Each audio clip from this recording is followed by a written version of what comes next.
My name is Ethan Hayes, and Chloe Miller and I grew up together. We were childhood sweethearts, the kind you only find in a small town where everyone knows your business. We were both born in a forgotten corner of Appalachia, a place bled dry by coal mine closures, but we shared the same dream. A burning desire for a future that was bigger and brighter than the one laid out for us. We believed that education was our only ticket out, that if we studied hard enough, we could escape the mountains and change our lives. But the road to your dreams is never a straight line. I worked for 7 years to put Chloe through her bachelor's and then her master's degree. All I got in return was a breakup text. So this is what they mean by trading up the second you get a leg up. Good thing I kept every single Venmo transfer and receipt. They were about to come in handy. Time flew, and before we knew it, high school was over and we were staring down the barrel of college applications. Chloe, always the brilliant one, got a full ride to a prestigious university in Philadelphia. I did well, too. My scores weren't quite on her level, but I got into a good state school in the same city. We could have gone together. The day her acceptance letter came, Chloe was ecstatic and miserable all at once. She'd gotten into her dream school, but her family couldn't even scrape together enough for the dorm deposit, let alone tuition. Her parents were the kind of people who saw a daughter's education as a waste of good money. If Chloe hadn't fought them tooth and nail, they would have pulled her out of school after middle school to work at the local diner. Then they'd have married her off to the first guy with a steady job who'd be willing to keep sending money back to them. That evening, Chloe found me down by the creek, her eyes red from crying. She grabbed my hand, her voice pleading. "Ethan, please, you have to help me. I just need enough for the first semester's tuition and living expenses. I swear, after that, I'll get a job. I'll figure it out. I'll pay you back," she whispered, her voice cracking. "As soon as I can, I'll pay back every penny." Watching her, so broken and desperate, twisted my gut into a knot. But my family was just as broke as hers. My parents were willing to mortgage the house to the hilt to send me to college, but they didn't have a dime to spare for anyone else. And as much as I cared about Chloe, we weren't at a place where I could sacrifice everything for her. But seeing the tears stream down her beautiful face, I didn't know how to say no. As I hesitated, Chloe suddenly leaned in and kissed me. It was soft and desperate. Her cheeks were flushed, but her eyes were firm. Her voice trembled, but the words were clear. "Ethan, if you help me get through college, I'll marry you the day I graduate." There was no denying Chloe was beautiful. I hadn't seen many big city girls to compare her to, but back home, she was in a league of her own. She had bright, clear eyes and a dimple that appeared in her left cheek when she smiled. Walking along the dusty shoulder of the highway, she could make the whole landscape seem more alive. We'd always been close, studying together, fishing in the creek. There was an unspoken current between us, an ambiguity that hung in the air. I'd secretly fantasized about what it would be like to marry her one day, how much that would give me to look forward to. But then reality would hit me like a slap in the face. Her parents were greedy and short-sighted. They would never let her marry a guy like me, from a family with nothing to its name. The thought of Chloe being my wife was the stuff of my sweetest dreams. Thankfully, that surge of desire didn't completely cloud my judgment. I knew, better than anyone, that my family couldn't afford to help her. The only way was for me to give up my own acceptance letter, get a job, and earn the money for her tuition myself. My parents were already giving their all for me. They wouldn't drain their life savings for someone else's kid. But if I didn't go to college, what would my life become? A series of construction sites and assembly lines. Would I even be worthy of her then? Her with her expanding mind and big city horizons? Wouldn't she meet someone better out there? Someone who could keep up with her? Would she slowly forget the promises she made in a moment of desperation? I grew up poor. I'd seen siblings fight viciously over a few dollars. In a life of scarcity, promises are cheap. They shatter with the slightest pressure. My hesitation was a fog between us, and Chloe felt it instantly. Before I could make an excuse, she closed the distance and wrapped her arms around me. Her body was soft and warm, pressing against mine, and my mind started racing. "Ethan, please," she whispered into my ear, her voice a soft, desperate plea that hammered away at my defenses. In a rush of heat, something inside me broke. Without thinking, I heard myself say, "Okay, I'll help you." The second the words left my mouth, I regretted them. But Chloe was already overjoyed, hugging my arm tighter and planting 2 quick kisses on my cheek. The soft touch on my skin silenced the words of retraction on my tongue. The warmth of her body, so close, was making it impossible to think straight, and I could feel my own body reacting. My rational mind was burning away to embers. I gritted my teeth and forced out the words, laying all my fears on the table. "I can work to support you through college," I said, my voice hoarse. "But to make sure you don't back out later, you have to give yourself to me. Now." The moment I said it, her arms went stiff. She pulled away abruptly, her face pale with shock and panic. "Ethan, we're still young. I can't." Her voice trembled, and she took a step back, looking at me as if for the first time. But this time I held my ground. I knew that whether she agreed or refused, I couldn't lose. If she agreed, it was my insurance. I'd get to marry the girl of my dreams, and with her brains, she'd probably be the one supporting us in the future. If she refused, it would be my easy out. I wouldn't have to agonize over giving up my own future anymore. Chloe stared at the ground, twisting the hem of her shirt in her hands. She was silent for a long time. Finally, she just mumbled, "I have to think about it," and ran off. 3 or 4 days passed. I figured she was out of options. No one else in our town could help her, and her parents certainly weren't going to budge. One evening, just as I expected, she showed up at my house. She walked into my bedroom without a word, her head bowed. Her voice was as quiet as a whisper. "Ethan, I made up my mind." And just like that, I secretly gave up my dream of college. Chloe had one last screaming match at home, throwing things and threatening to burn the house down if they didn't let her go. Her parents finally relented, but told her she wouldn't get a single penny from them. I packed a small bag that night, a few changes of clothes, a worn-out notebook, and my acceptance letter hidden in a secret pocket. With Chloe by my side, I boarded a Greyhound bus heading for Charlotte, a city with jobs. We met at the bus station to keep her parents from finding out we were together and causing trouble for my family. It was my first time leaving home. As the bus pulled away, I watched the familiar fields and hills of home recede, a hollow panic growing in my chest. I had no idea what the city would be like, or if I just made the biggest mistake of my life. But Chloe was there, and for the moment, that was enough. Once in the city, I didn't waste any time. I went to a temp agency and got a job at an Amazon fulfillment center. Life at the warehouse was more brutal than I could have imagined. 12-hour shifts, standing on my feet, scanning packages and loading boxes until my body felt like a machine. The constant roar of conveyor belts was deafening. The air tasted like cardboard dust, and the pay was barely enough to get by. But strangely, I never felt tired. Chloe was with me for that first summer. Worried I wouldn't make enough for her tuition in time, she got a job at a bubble tea shop. No matter how exhausted I was at the end of the day, just being with her gave me strength. It felt like all the noise and grime of the warehouse would just melt away when I was with her, feeling her warmth as I unloaded the day's burdens. But it didn't last. The summer ended, and Chloe left for school. After she was gone, I gave up our small apartment and moved into a cramped room in a shared house near the warehouse. I started working nonstop, a robot on autopilot. The moment my paycheck hit my account, I'd Venmo most of it to Chloe. I had my own little calculation going. If I sacrificed more for her now, she'd remember it when we were married. It would build a stronger foundation for our life together. I wasn't going to stay at the warehouse forever, either. After 6 months of mindless labor, I realized I wasn't learning any real skills. I quit. I bounced around a few different jobs until I landed a position at a local coffee shop. That's when things started to click.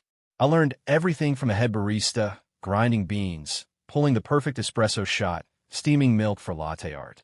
After everyone else went home, I'd stay late to practice, burning my hands countless times. Eventually, the owner noticed and made me a barista at a new branch with slightly better pay. My new goal was to save enough to open my own small coffee shop one day. Coffee shop owner sounded a hell of a lot better than warehouse worker. It was a title I wouldn't be ashamed of when I stood next to Chloe. The days crawled by. It was hard, bone-crushingly hard, but my hope for the future kept me going. I dreamed of Chloe graduating, of our wedding day, of building a home where she would never have to feel the desperation she'd felt that summer. 3 years passed in a blur. Chloe was ready for her senior year internship, but instead of looking for a job, she decided to apply for a master's program. She told me she wanted to get a graduate degree to land a better career, which would mean a better life for both of us. But the real reason was her parents. They'd been pressuring her to come home and get married, knowing a college graduate would command a higher price from potential suitors in our town. They had even shown up at her campus a few times. She wanted to go to a graduate school in a city they'd never find to finally cut them off for good, aside from whatever child support payments the law required. I stood in the bustling coffee shop, a phone pressed to my ear, and didn't hesitate for a second. "Chloe, if you want to go, you go. Don't worry about the money. I've got you." She didn't let me down. She had always been smart and hardworking. The day the acceptance letters were posted online, she called me immediately, her voice bubbling with the pure joy of a kid who'd just been given candy. "Ethan, I got in. I'm going to grad school." I was steaming milk for a customer. The metal pitcher clattered against the espresso machine, and hot milk splashed on my hand, but I didn't even feel the burn. "That's amazing, Chloe. I knew you could do it." Her voice caught, thick with emotion. "Ethan, I couldn't have done any of this without you. If you hadn't been there for me, I never would have made it this far. As soon as I graduate, we'll get married, okay?" Okay. I was so choked up I could barely speak, my hands shaking as I held the phone. "We're finally getting married." After we hung up, I looked at the latte I just made. The foam art was a lopsided mess, but to me, it was the most beautiful thing in the world. I could already see our future. Chloe in a white dress, that dimple in her cheek as she smiled. Me in a tailored suit, holding her hand. That night, for the first time in years, I splurged on a steak dinner from the diner down the street. I ate it with a huge grin on my face, feeling like all the hardship had finally paid off. For the next 3 years, while Chloe was in grad school, I kept working. I took a side job learning to bake pastries, thinking they'd be a good addition to my future coffee shop. I switched jobs a few more times, my wages slowly creeping up, but the money I sent her increased too. There was tuition, books, and the high cost of living in a big city. I was always afraid she wouldn't have enough. In those 7 years, we barely saw each other, just a few days around Christmas each year. But I always felt like we were solid. Chloe called me every month to share stories from her life. One day, she won a national scholarship. The next, her professor praised her thesis. She'd tell me about academic conferences and all the brilliant people she was meeting. We'd FaceTime often. She'd frown at the screen and tell me, "You can't just live on takeout. Cook something for yourself. And don't work so hard. You need to take care of your health." I'd watch her face on my phone, noticing how the small-town softness had been replaced by a polished, big-city confidence. I felt a surge of pride. "I know," I'd always say with a smile. "You too. Don't stay up all night writing papers. Eat a real meal." Anytime she casually mentioned needing money for something, I'd send it the next day without a second thought, even if it meant I'd be eating ramen for the rest of the week. It was always worth it. Finally, the year of Chloe's graduation arrived. I had been secretly saving up. I went to a jewelry store and bought a modest but beautiful engagement ring.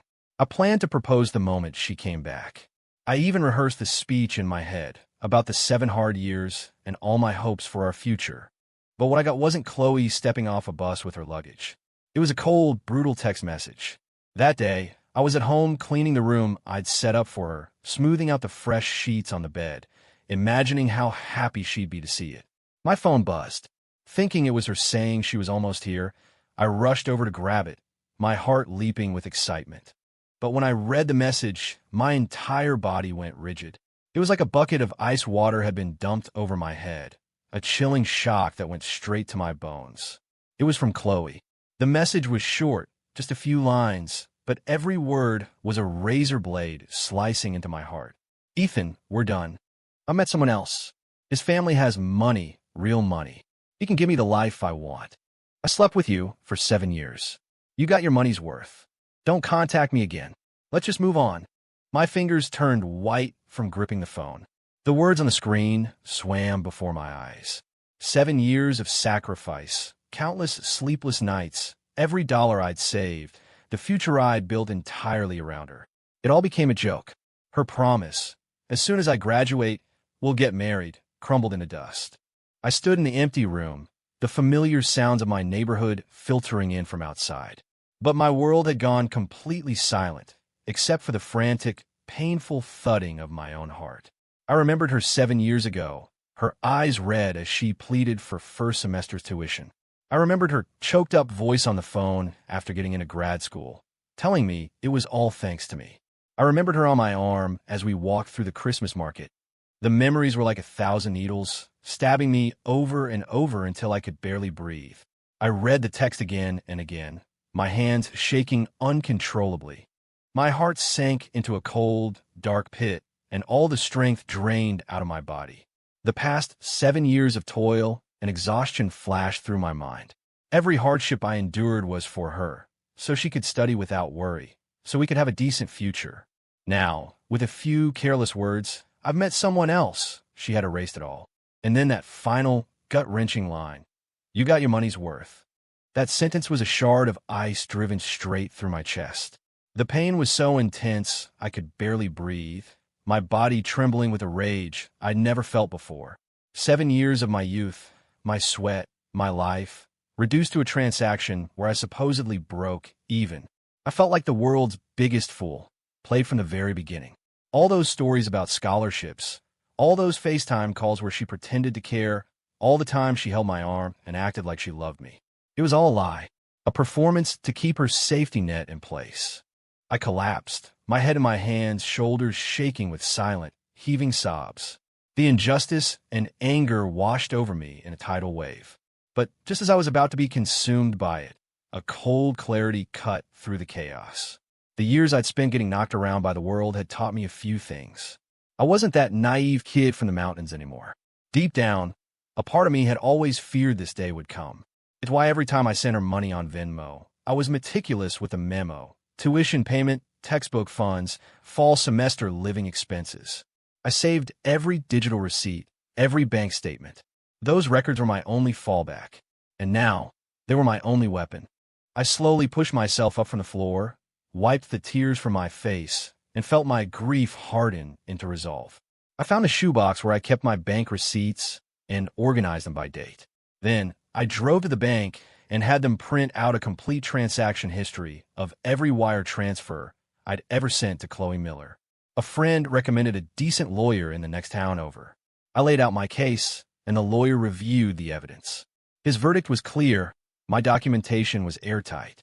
We had a very high chance of winning. We filed a lawsuit, demanding the return of all the money I had provided for her tuition, living expenses, and other costs over the past 7 years. The total came to just over $90,000. The court accepted the case and served her with a summons. When she got it, she was furious. She unblocked my number just long enough to call and scream at me. She called me cruel, heartless. She said that after 7 years together, I should have had the decency to just walk away. Then she spat that for the money I spent, I could have maybe paid for a college girl for 2 or 3 years. She gave me 7. How dare I complain about a few $1,000s? A few days later, my lawyer called. Chloe's side wanted to settle out of court. She must have talked to her own lawyer and realized my evidence was undeniable. A public court case would not only force her to pay up, but would also destroy her reputation and ruin her chances of marrying her rich fiancé, Carter Vance. We agreed to meet at a quiet diner off the main highway. I got there early and took a booth by the window. Chloe walked in a few minutes later. She was wearing a designer dress and carrying an expensive handbag, her makeup flawless. She looked nothing like the girl I grew up with. She looked imperious. The moment she saw me, however, her entire demeanor changed. She rushed over, her face a mask of practiced concern. She grabbed my arm, her voice soft and pleading. "Ethan, I know I was wrong. I don't have the money right now. Please don't do this to me." Her fingers were cold, but her grip was tight. "You can ask your rich fiancé to help you pay it back," I said, pulling my arm away. She faltered, then leaned in close, her voice dropping to a conspiratorial whisper. "Ethan, I can pay you back another way. Just drop the lawsuit, and I'll do anything you want." Her eyes were wide. "All those things you used to ask about, the things I said no to, I'll do them now. My fiancé doesn't know about us. He can't know." Her words felt like a cold snake coiling in my stomach. A wave of nausea washed over me. I shoved her hand away and stood up, backing away from the table. My voice was laced with disgust. "Don't touch me. Chloe, what kind of person do you think I am? I'm not interested in your sick offer." I stared her down. Besides, I wouldn't dare. What's to stop you from turning around and screaming that I assaulted you? I'd be ruined. My words hit their mark. The pleading look on Chloe's face vanished, replaced by a pale, drawn mask. Her lips trembled, and her eyes filled with a venomous hatred. Don't be an asshole, Ethan. I'm trying to make this right. What more do you want? I want my money back. That's all, I said coldly. And if you can't pay, I'll just have to ask your boyfriend for it. I'm sure a guy who loves you that much wouldn't mind helping you out. I leaned forward, and while I'm at it, I might as well let him know who paid for his precious fiancé's education. Let him know it was my blood and sweat, money I earned breaking my back in a warehouse and getting yelled at by customers in a coffee shop. I smiled. Don't worry, I'll find him. I'm sure someone at your university knows who you're dating. Don't you dare. Chloe's voice was a panicked squeak. She knew Carter, despite his wealth, was obsessed with her innocent image. He was marrying her because she was educated, beautiful, and had, so she claimed, no family baggage. She'd even lied and told him she was a virgin. If he found out about our 7 years together and all my money, he would dump her in a heartbeat. She couldn't lose him. She couldn't lose the life of luxury she'd just secured. Her shoulders slumped in defeat. The arrogance was gone, replaced by pure desperation. Don't go to him, she pleaded, her voice choked with tears. I'll pay you. I swear I'll pay. Give me some time. I'll make monthly payments. I'll pay it all back. Fine, I nodded, but I want a promissory note, signed in front of my lawyer, stating that you will repay the full amount with interest within 5 years. I had this planned all along. Only a legally binding document would keep her from trying to wriggle out of it again. Getting my money back was the only way I could reclaim a piece of what I'd lost. Chloe had no choice but to agree. That afternoon, we met at my lawyer's office. He had the document ready, clearly stating that she owed me $92,600, the total of my 7 years of support, plus a reasonable interest rate.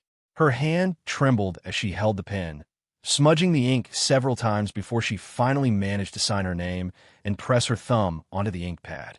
As soon as it was done, she snatched her copy of the agreement, turned, and walked out without another word, without even a glance in my direction. Her silhouette disappeared down the long hallway, and the girl I once thought I'd spend my life with was now nothing more than a stranger. A bad joke, but she couldn't possibly think I was just going to let her go that easily. Time passed. I kept tabs on Chloe from a distance. One day, I heard through the grapevine that she and the rich guy were getting married. 2 days before her wedding, I was sitting in my bare apartment. I typed out a text. You're getting married this weekend. I want to see you one last time, to say a proper goodbye to our past. I paused, then added, and bring your wedding dress. I never got to see you in one. I knew she would come. I knew her that well. After clawing her way out of poverty to land a guy like Carter Vance, she wouldn't risk any last-minute drama. I was the loose, and she had to tie up. A dark thought had taken root in my mind. I wanted to see her in that dress, the one meant for him. I wanted one last time with her, a final, twisted act of possession. Maybe even leave a part of myself with her, a child she could never explain. The thought was ugly, but when I remembered her betrayal, remembered all those years of lonely sacrifice, the desire for revenge was suffocating. She walked into the appointed coffee shop, carrying a large garment bag. The hem of her skirt brushed against the chairs as she walked. Her makeup was perfect, making her look like a painting. But all I saw was the ugliness underneath. Her eyes locked on me, and her face froze, a mixture of shock and pure disgust. Ethan, what do you want? She hissed. I'm paying you. We're done. I just wanted to see you one last time, I said, a cold smile playing on my lips, and to see the dress. You look beautiful in it, by the way. I wonder what Carter would think if he knew his bride-to-be wore her wedding dress to meet her ex-boyfriend just before the ceremony. Her face went pale. She had never told me his name, which meant she knew I'd been digging. Don't push me, Ethan, she whispered, her voice tight with fury. I signed the papers. I'm paying you. What more do you want? I don't want anything, I said, leaning closer, my voice attempting whisper. I just want you to be with me one last time. Let's give our story the perfect ending it deserves. She flinched. I could see the conflict in her eyes. She knew I wasn't bluffing. If I made a scene at her wedding, her carefully constructed world would shatter. After a long, tense silence, she finally gave a tiny, defeated nod. Fine, she bit out, her nails digging into her palms. But you have to promise. This is the last time. You will never contact me or Carter again. Of course, I smiled. It was a smile that felt like ice. That night, I took her to a cheap motel off the highway. Inside the room, she took off her coat and put on the white wedding dress. She stood there, stiff as a mannequin, drained of all life. Her expression was a mixture of humiliation and resentment, but she did everything I asked. I watched the silent tears she refused to let fall, and a sick sense of satisfaction washed over me. For all those years, I had been the one who had to be careful, the one who had to sacrifice. Now, finally, the roles were reversed. Chloe and Carter's wedding went on as planned.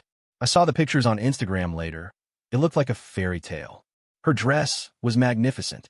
I didn't go. I never contacted her again. I knew pushing my revenge any further would only end up destroying me, too. Soon after, I packed my bags, left the city and all its ghosts behind, and moved back home. In my small hometown, I got a normal job and worked steadily for 2 years. During that time, Chloe made her monthly payments without fail. Between that and my own savings, I finally had enough seed money to start something new. I remember my dream of a quiet life and decided to open a coffee shop in a new business park on the edge of town.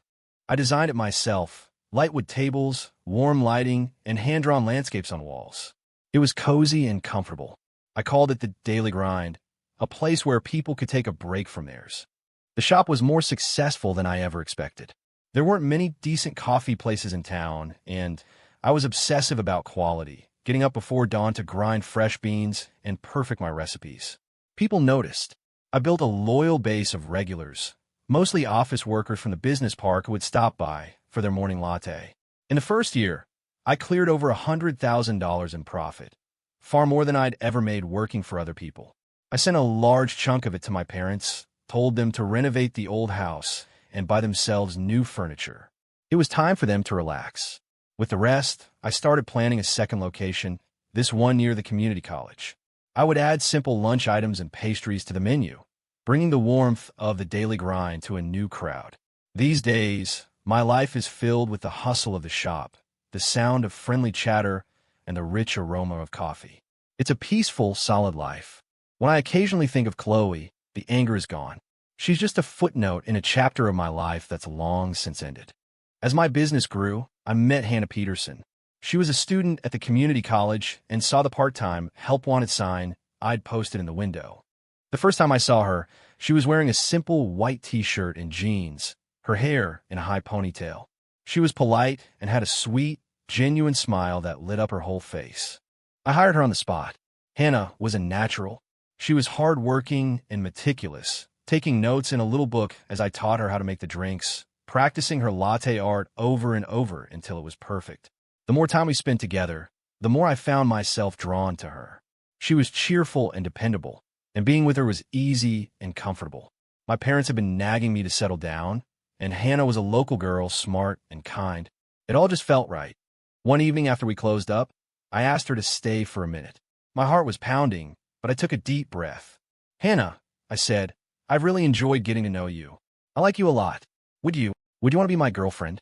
She stared at me for a second, a blush creeping up her cheeks. Then she nodded, her voice soft but clear. "I like that." A year later, I knew I wanted to spend the rest of my life with this wonderful, steady woman. There was no grand, elaborate proposal. One weekend night, I simply took out a ring I'd been hiding and asked her if she wanted to get married. She smiled and said yes. Our wedding was simple. We rented out a local restaurant and invited our family and friends. It wasn't a huge spectacle, but it was real and full of warmth. My parents bustled around greeting guests. Hannah's mom helped her with her dress, and as I held her hand, I felt a deep sense of peace. After the wedding, Hannah took over managing the main coffee shop while I focused on opening new branches. 2 years later, she came running into the shop, waving a pregnancy test in her hand. I was so overjoyed, I picked her up and spun her around before carefully setting her down again, terrified I might hurt her. In the months that followed, I made sure to leave work early to go on walks with her, and I'd read stories to her growing belly at night. 10 months later, Hannah gave birth to a beautiful baby girl. When a nurse placed that tiny, wrinkled bundle in my arms, my hands were shaking. I gently touched her cheek, my heart overflowing. We named her Grace. With our daughter, our house became a home. I'd come home from work to the sound of her babbling, and Hannah would meet me at the door, smiling, "Daddy's home." On weekends, we'd go to the park or take drives out to the country. Watching Grace chase butterflies on the grass while Hannah took pictures, I knew that all the struggles of my past had been worth it. Today, I own 3 coffee shops and business is booming. We bought a house with a small yard where Hannah plants roses, and our daughter's swing set hangs from an old oak tree. It was only after she was married that Chloe understood the truth. The main reason Carter Vance had been so eager to marry her was her lie, that she was an orphan. To him, she was the perfect accessory. Young, beautiful, and educated enough to look good on his arm at fundraisers, but with no family to run to. He knew that even when he cheated on her, which he did openly and often, she would have no leverage, no one to back her up. She was trapped. His cruelty went deeper. In public, he was the model husband, attentive and charming. At home, he was a tyrant, treating Chloe like a servant, barking orders at her without a shred of respect. For a while, Chloe held onto the hope that having a son would change him, would make him feel some sense of family responsibility. But after their son was born, nothing changed. He remained as distant and contemptuous as ever. Desperate, Chloe considered divorce. She dreamed of taking a settlement and starting over. But that dream died when she discovered a devastating secret. Carter had no assets in his name. Everything, the house, the cars, the investments, was held in a trust controlled by his parents. A divorce would leave her with nothing. The endless disappointments and humiliations slowly curdled into a cold, hard knot of hatred in her heart. She decided to play the long game. She started being the perfect daughter-in-law, doting on Carter's parents. She ignored his affairs, presenting a front of serene acceptance. And secretly, she began slipping medication into his food that would, over time, render him sterile. She had a new plan now. She would wait.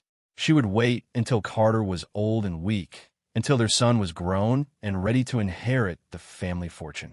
And on that day, she would reveal her final, most cruel secret, that the son he had pinned all his hopes on was not his biological child.